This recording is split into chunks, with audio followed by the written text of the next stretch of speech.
Üdvözlöm! Szeretném bemutatni az árajánlat készítő programunkat. Amint kinyitjuk a programot, ez a kép tárul elénk. Ez a felső menüsor pillanatnyilag nem is szükséges, ezért, hogy jobban lássuk, hogy mit csinálunk az árajánlat készítőben, ezt dupla kattintással kicsinyíthetjük. Így ennek az ablaknak kicsit több hely lesz. Most árajánlatot fogunk elkészíteni, hogy nagyjából bemutathassam, hogy mégis hogyan működik ez a program. Ehhez készítettem egy rajzot, ahol egy átlagosnak mondható nyílászáró cserére fogunk felkészülni és árajánlatot készíteni. Ennek alapján először is a nyílászáró árajánlat főre megyek, ezen belül pedig a táblázatos nézőpontot választom. Amint látjuk, most éppen benne vagyunk egy korábban készített árajánlatban, és ebből szeretnék kilépni, hogy egy teljesen új árajánlatot készíthessek. Ezt ebben a zöld plusz jellel tudom megtenni, ha ezt ugye is megnyomom, akkor egy teljesen új, üres árajánlatot ad be nekem. Az üres árajánlatnál először is meg kell adnom adatokat, és el kell neveznem az árajánlatomat, megadhatok cégnevet is, telefonszámot, vezeték és keresztnevet, valamint a megszólítást is. Most csak a vezeték és keresztnevet fogjuk megadni.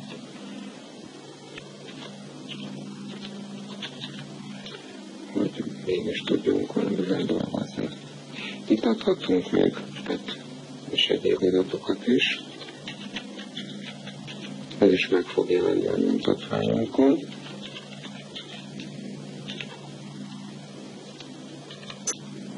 Vagy valamint e-mail címet és az ügyintézőt is ki tudjuk választani a korábban megadott és betáplált lenyíló menüből. Amint ez megvan, szükséges, hogy megadnom az árakat. Most mindez a három fül az egész árajánlat összességére vonatkozik, tehát azok az adatok, amiket itt megadtam, az egész árajánlatra vonatkoznak. Visszatérve egy kicsit az árakhoz. Maga az árajánlat készítő egy korábban betáplált adathalmazzal dolgozik, amit ugye minden felhasználó a saját részére fog elkészíteni, tehát minden felhasználó a saját maga által használt nyilvánzárok adatait, árait viszi be, illetve az ő által használt szolgáltatási költségeket. De most ez az adat itt már teszt adathalmaz be van táplálva, viszont amikor elkezdünk egy új árajánlatot, akkor minden árajánlatnál megadhatjuk, hogy azokat az adatokat, azokat a költségeket fogjuk használni a jelen ajánlatban is, amit már korábban megadtunk az adatbázisban, vagy ebben az esetben más árakkal fogunk dolgozni. Itt az áraknál külön minden szolgáltatásra vonatkozóan rákérdez, ezt bevihetjük numerikus billentyűzettel is, illetve ennek a beviteli panelnek a segítségével is, de a háttérből is beemelhetjük, tehát a háttérben megadott adatbázisból is beemelhetjük ennek a kis nyomok a segítségével. Háttéradatok beállítását egy későbbi videóban fogom majd megmutatni. Most a bontás és a beépítés költségét is beemeljük, viszont a helyreállítással kapcsolatban tudnunk kell, hogy milyen helyreállítással fogjuk helyreállítani majd ezt a munkát, illetve hogy egyáltalán helyre fogjuk állítani, mert hogyha ez egy panelépület, akkor csak takarólécet fogunk használni, ha viszont egy téglaépület, akkor kőműves helyreállítást fogunk használni. Vagy az egyiket, vagy a másikat, általában mind a kettőt nem szoktuk használni, bár az is előfordulhat. Ha mindkettőt beütjük, akkor a program mind a kettőt felszámolja az ügyfelünknek, legyen most ez egy takaróléces megoldás. Ezen kívül, hogyha használni akarom a törmelék elszállítás költségét, tehát egyáltalán fel akarom számítani, akkor be kell írnom, kedvezményt is itt adhatjuk meg az ügyfelünknek. Ezen kívül van még egy egyéb fülem, az egyéb fülben pedig a nyomtatott árajánlatomnak a láblécét tudom megadni. Itt egy műszaki leírást és egyéb dolgokat szoktunk megadni, de ez is beemelhető egy háttértárból, amit korábban megadtam. Itt Amint minden megvan, mehetünk tovább az első tételig, a kijelölt tétel adatai főre kattintva. Láthatjuk, hogy pillanatnyilag semmi nincs benne, tehát minden adatot meg kell adnunk. Először is ki kell választanunk, hogy új ablakot vagy új ajtót fogunk számolni. Az ablak az mindenféle belső nyílászáróra vonatkozik, az új ajtó viszont csak bejárati ajtókra. Tehát az erkély ajtó esetében is új ablakgombot kell nyomnom. A szélesség, magasság és ár adatokat be is lehet ütni numerikusan, illetve a lenyíló és rövidíteni panel segítségével, de a legegyszerűbb az, hogyha erre a kis gombra kattintva a háttértárból választom ki. Mivel itt én már kiválasztottam, hogy nyíló ablakokat szeretnék, ezért itt nekem most csak a nyíló ablaktípusok jöttek be. És természetesen csak az Aluplast profilok. Tehát az Aluplast profilokból a nyíló ablaktípusokat látom, és most itt választhatom ki, hogy a szélességükből a 60-as szélességre van szükségem, azon belül is pedig a 120-as magasságra. A kiválasztóra kattintva ezeket az adatokat már be is tudtam ide tenni.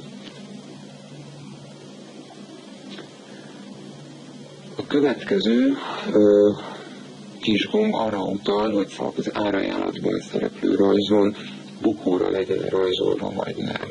Most a rajz és a szöveg megadása egymástól teljesen különbözik, tehát szükséges megadnom, hogy kell-e a bukónyitást berajzolni az ablakban, vagy nem. Hát ezzel én voltak éppen egymásnak ellentmondó adatokat is be tudnák ide tenni, és látható is lenne, ez teljes mértékben az én felelősségem. Természetesen most csak sima nyíló ablakról van szó, tehát nem pipáljuk ki a bukó pipát. Ezen kívül megadhatunk, hogy jobbos-balos az ablakon, illetve fix, ez megint csak a rajzolásnál fontos, tehát egyedül abból a szempontból érdekes. Meg kell néznem, hogy ez milyen is, ez egy balos ablak, tehát bejelölöm, hogy ez egy balos. Természetesen befele nyíló, ha nem adok meg mennyiséget, akkor alapvetően egy darabot fog számolni. A kilincs erre egy gomb az igazából arra való, hogy szeretném-e, hogy megjelenítse a kilincset, vagy nem szeretném. Ez például, hogyha itt egy fix ablakot jelölnék, akkor természetesen nem lenne szükségem kilincsre, tehát akkor kipipálnám. Ebben az esetben nem két szárnyú ablakról beszélünk, tehát ezt a tokosztott részt ezt most nem nézzük meg, a következőben lesz erre lehetőségünk. A következő adatunk a színek és felárak, tehát a színfeláról fogunk most beszélni. Ez egy átlagos és egyszerű árajánlat lesz, tehát most nem bonyolítjuk a színekkel, vagyis bejelöljük, hogy fehér. Most, hogyha egy vagy két oldalon színezet lenne, akkor természetesen ezek a jelölő gombok valamelyikét kéne kijelölni, akkor a külső, illetve belső színek megjelennének, amit kiválaszthatnék egy lenyíló listából, és egy beugró listából. A paktoldók következnek. Az árajánlatomban szükséges bontás, beépítés, illetve felső százas paktoldó mindenhová. Ezen kívül szúnyoghálókat és műanyagrendelőket is meghatároztunk. Rendben. Akkor ide most felső paktoldót választok ki. Itt az ő-betű azt jelenti, hogyha az ő-betűt nyomom meg, akkor az összes háttérben tárolt doktoldó be fog jönni, és azok közül kell választanom. Hogyha az S betűt nyomom meg, akkor az Aluplastnak a saját doktoldói jönnek be, az X-el pedig egyszerűen csak törlöm a már esetleg betáplált doktoldót, hogyha az mégsem kell. Jelen esetben az S betűt fogom megnyomni. Amit látom, bejött az összes Aluplast profilra vonatkozó doktoldó, és egy kicsit keszekosszaság van itt, mert mindent látok, azt is, amit nem akarok. Például nem akarom a gyártói kedvezményt látni, mert úgy sincs benne semmilyen adat, úgyhogy egy kicsit átrendezem ezt a táblázatot. Erre a kis gombra kattintva megjelenik az összes oszlopnak a neve.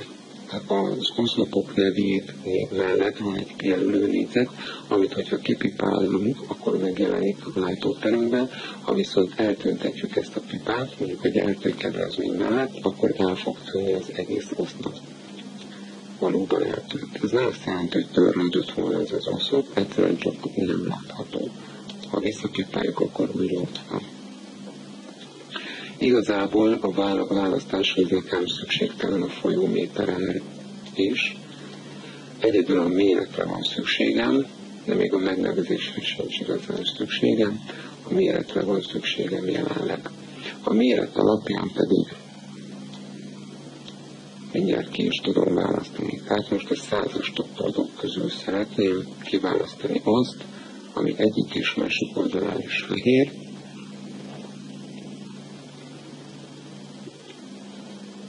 Ezt most becsukom. Tehát a fehér-fehér, tehát kívül és belül is fehér 100-as toldot fogom használni. A kiválaszt hangra kattintva ez be fog ide illeszkedni, és most megmutatom, hogyha itt az X gombot megnyomom, akkor megkérdezi, hogy valóban akarom-e kitörölni ezt a toldolatot. Hát én most nem akarom kitörölni, de az igent nyomnám meg, akkor természetesen ezt felelődni. Erre az ablakra nincsen szükségem redőnyre, ez egy fürdőszoba ablak, de nézzük meg, nincs szükség redőnyre, viszont fix szolyokhálóra van szükség. Tehát a redőnyt azt így üresen hagyjuk, és megyünk tovább. Reluxára sincsen szükség, szúnyoghálóra viszont szükség van. A szúnyoghálók esetében is minden profilhoz rendelhetünk hozzá külön szúnyoghálót, bár erre általában ugyebár nincsen szükség, hiszen a szúnyoghálók nem függenek a profiloktól. Tehát itt kiválaszthatjuk mondjuk az összesből. Láthatjuk, hogy hányféle szúnyogháló van betáplálva a háttéradatbázisban. Én egy fix műanyagkeretes szúnyoghálót választok most, és ez ide be is helyezkedik.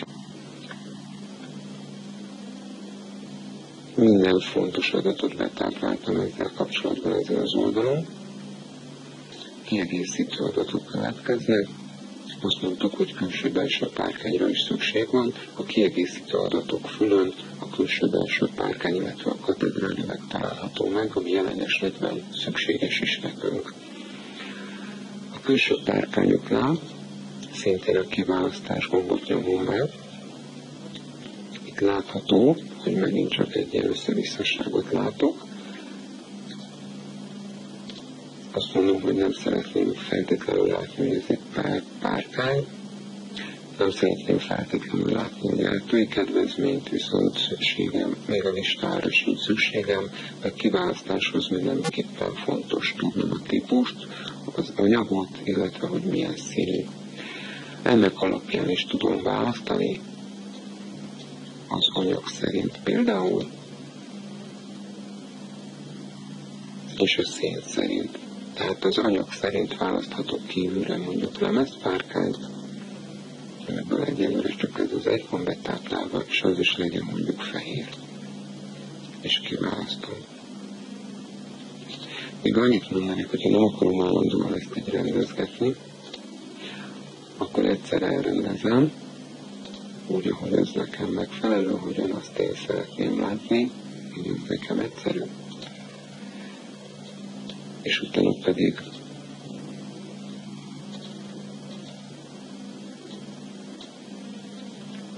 pedig elmentem a beállítás ablakrácsainak mentésével, és ezután bármikor nyitom ezt ki, így fogom látni. De próbáljuk meg, és már valóban csoportosítva látom.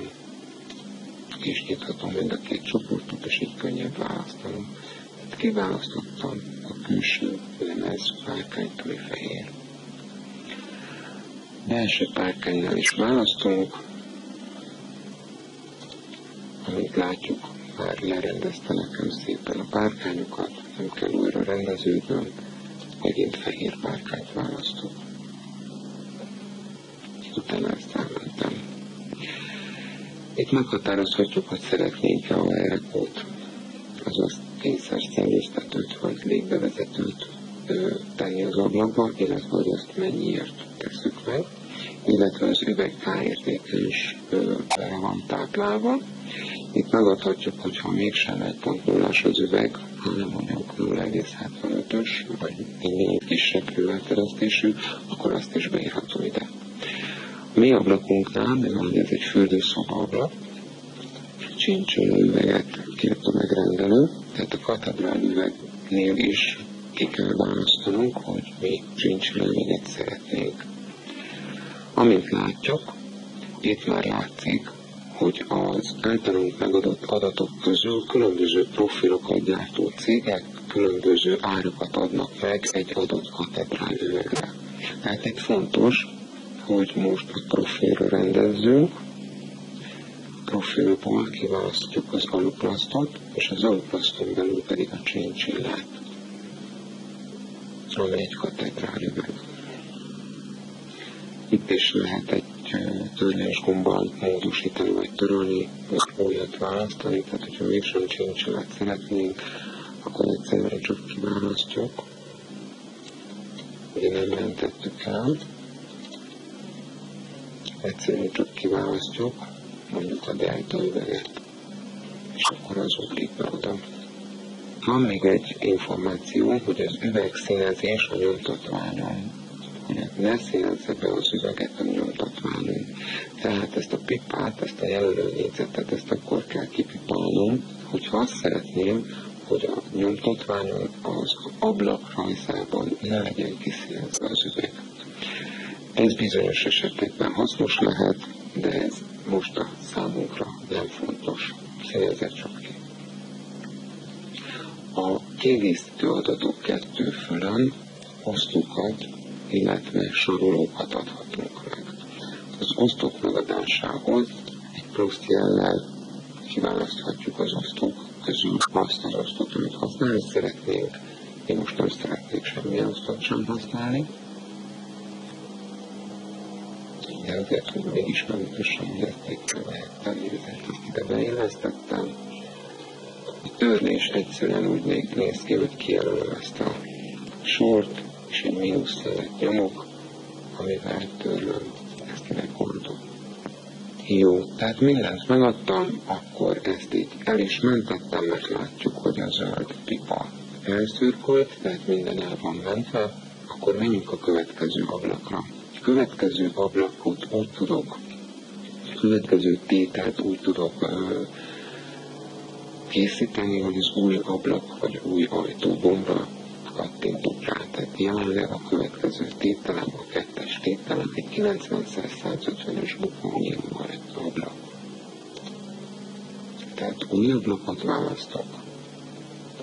Ugye itt már, mivel hogy korábban az aluplaszt profillal dolgoztam, nem kell újra megadnom, hanem feltételezi a program, hogy nem fogok ugrálni a profilok között, viszont a típust meg kell adnom, bukónyíló,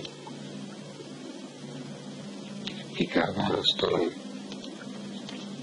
90x150-es méretet. Minden adatot beadott. Itt már szeretném, hogyha a bukónyíló valóban bukónyíló lenne. A rajzon pedig témbalos ablakunk van. Befelé nyíló egy darab, nem akarom elrejteni a kilincset, és szintén nem kétszárnyú, tehát most még mindig nem foglalkozunk ezzel az adathalmazzal.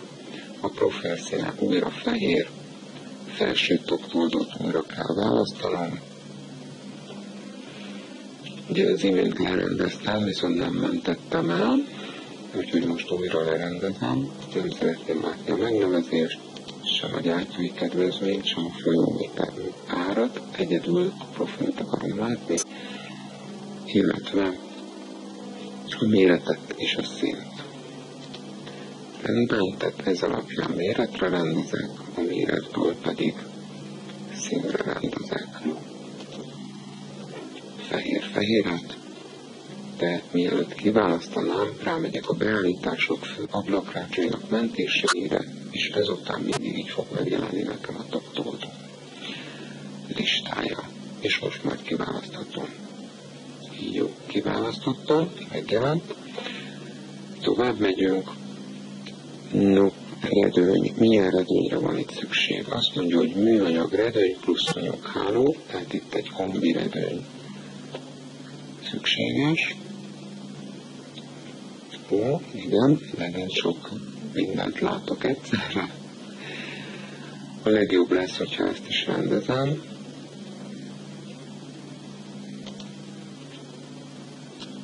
Itt igazából nem szükséges a profil, hiszen a redőny bármilyen profil ablakra feltehetjük. A megnevezés viszont szükséges. Nem szeretném látni a gyártói kedvezményt sem, mert az úgyis csak bezavar, a listárat sem szükséges most látnom. Az árszámolást sem szükséges látnom abból a szempontból, hogy ez most fix ár vagy négyzetméter ár. Az anyagát és a típusát szeretném csak látni, igazából erre van szükségem. Na most, hogyha én ezt rendezni szeretném, akkor először is rendezhetem az anyagára vonatkozólag. Ugye ebből van műanyag és alumínium, azon kívül pedig a típusára vonatkozólag is rendezhetem, tehát van normál kombi, félkombi. A félkombiról majd később még ejtünk szót. Tehát jelenleg, amit tudnunk kell, hogy nekünk műanyag redőnyre van szükségünk, és azon belül is kombi redőnyre. Itt van külső tukos és külső tukos vakolóellel. Most normál külső tukos redőnyt választok. Itt természetesen még ilyen érdekességek is feltűnhetnek, hogy mondjuk van színfelár, ami akár itt meg is adható. Itt most nem vittünk be adatot egyelőre a háttértárban. A színfelárat pedig beütögethetem magamról. Szóval megadtuk a külső tukos kombiredőnyt. Itt mutatja is a műanyag és kombi, és hogy mennyibe kerül. Szúnyoghálót nem adunk meg, mert hogyha a kombiredőnyben úgyis van szúnyogháló. A kiegészítő adatokhoz megyek, a párkányokat fogjuk most megadni. Megint csak külső lemezpárkányt adok meg, és megint csak belső műanyag párkányt adok meg, fehéret. Ha erre nincsen szükség, üvegértéket beírhatok, hogyha szükségesnek tartom, de szerintem ezt nem feltételenként beírni. És az egészet elmentem. Mivel sem osztót, sem sorolót nem szeretnék hozzátenni, a kiegészítő adatok fölött már nem is látogatom meg. Minden adatom megvan, a következő ablakra megyek. Ablakot kérek. Megnézem, hogy a harmadik tételem micsoda. Ez egy taposztott kétszárnyú ablak, aminek az egyik szárnya, mégpedig a bal szárnya bukónyíró, a jobb szárnya pedig egy sima nyíló ablak. 160 széles és 150 magas. Műanyagredőnyt és bukónyíló oldalra szúnyoghálót is kér. Rendben. Tehát új ablakot már választottam, beadta a profilt, választom a taposztott bukónyíró. Már nekem nincs olyan választásom, hogy taposztott bukónyíró ablak, de majd beviszünk egy ilyet is. Kiválasztom, hogy nekem 160 széles és 150 magas ablakra van szükségem, amit látható, hogyha rendezett a lista, akkor már nagyon könnyen ki lehet választani. És mivel kétszárnyúról beszélünk, ez a sor, amit most töltök ki, ez a kétszárnyú ablaknak a bal oldalát, a bal szárnyát határozza meg. Itt megkérdezi, hogy bukó-e. Mivel hogy ennek az ablaknak valóban a bal szárnya bukónyíló, ezért én szeretném, hogy a bal szárnya, tehát amire ez az adatsor vonatkozik, valóban bukónyíló legyen. Méghozzá valós bukónyíló legyen. Mondhatnám azt is, hogy jobbos, de meglátjuk, hogy ezt hogy rajzolja meg. Befelé nyíló és egy darab. És És most következik az, hogy mivel, hogy tokosztott, egyébként a stókos kétszárnyúra vonatkozólag is ki kell tölteni ezt a második sort itt, mivel, hogy tokosztott, a kétszárnyú ablaknak a jobb oldal beállításait itt tudom megadni. Először is kipipálom, hogy ez valóban tokosztott, és berajzolja az osztást középen, de igazából, mint említettem, a kétszárnyú és nem tokosztott, hanem stólpos ablakra is ki kell pipálni ezt a jelölőnézetet, és itt most megadhatom, hogy a jobb oldali ablak az balos, jobbos vagy fix legyen. Tehát jobbos legyen. Legyen-e rajta kilincs? Igen, legyen rajta kilincs, hiszen ez egy tokosztott ablak lesz, és bukó legyen-e? Nem, ne legyen bukó, mert ez itt egy nyíló ablak lesz. A profil színe szintén fehér, az ablak felső méretére írják szépen fehér-fehér százas toldót. Így kiválasztottam, most már be is állítom, hogy ablakrácsainak mentése. Nézzük csak, milyen redőnyre is van itt szükség, tehát műanyag redőny, valamint a bukónyíló oldalra, tehát bal oldalra szúnyoghálót is kér. A tokosztott ablakról van szó, erre az ablakra egy kombiredőny, erre az szárnyára viszont egy sima redőnyt szeretnénk. És itt jön közbe a félkombi. Tehát műanyag redőny, most látszik, hogy nem mentettem az imént.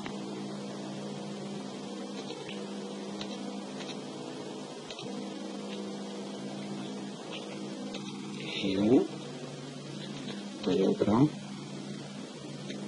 kis típussal, és most mentek, igen, szépen csoportosítottam, igen, csak elfelejtettem kiválasztani, jó, szóval műanyag redőnyt szeretnék, mert ez a félkombi műanyag redőnyt, ami külső tokos, így van, kiválasztottam, külső tokos félkombi. Műanyag és félkombi. A félkombi azt jelenti, hogy egy kétszárnyú ablaknál az egyik szárnyára kombi redőnyt, a másik szárnyára viszont normál redőnyt helyeznek. Kicsit furcsa megfogalmazás, de egy ablakra egy redőnyt számolva csak így lehet meghatározni. Reluxát, illetve szúnyoghálót itt sem számolunk fel. Kiegészítő adatoknál még megadjuk a külső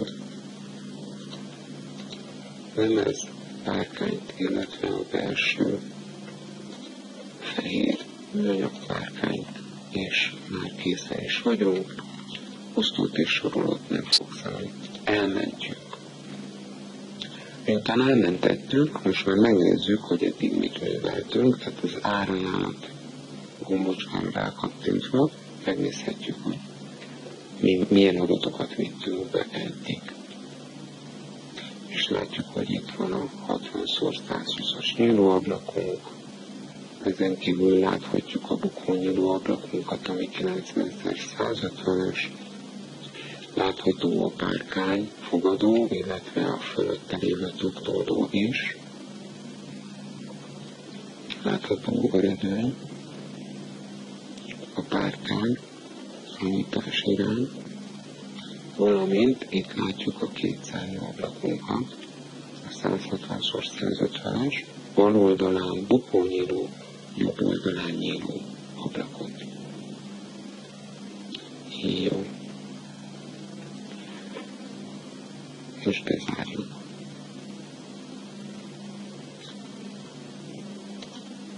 Megnézzük, hogy mi történik akkor, hogyha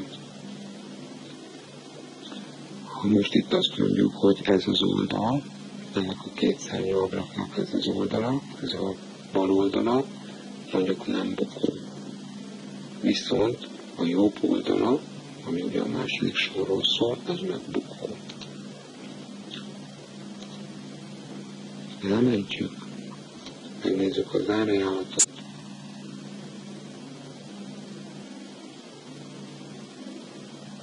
Látjuk, hogy a bukó rajz átkerült a másik oldalra. Hogyha az egyik előményzetben sem jeleznénk, hogy bukó, akkor itt bizony mind a két szárny nyíló lenne.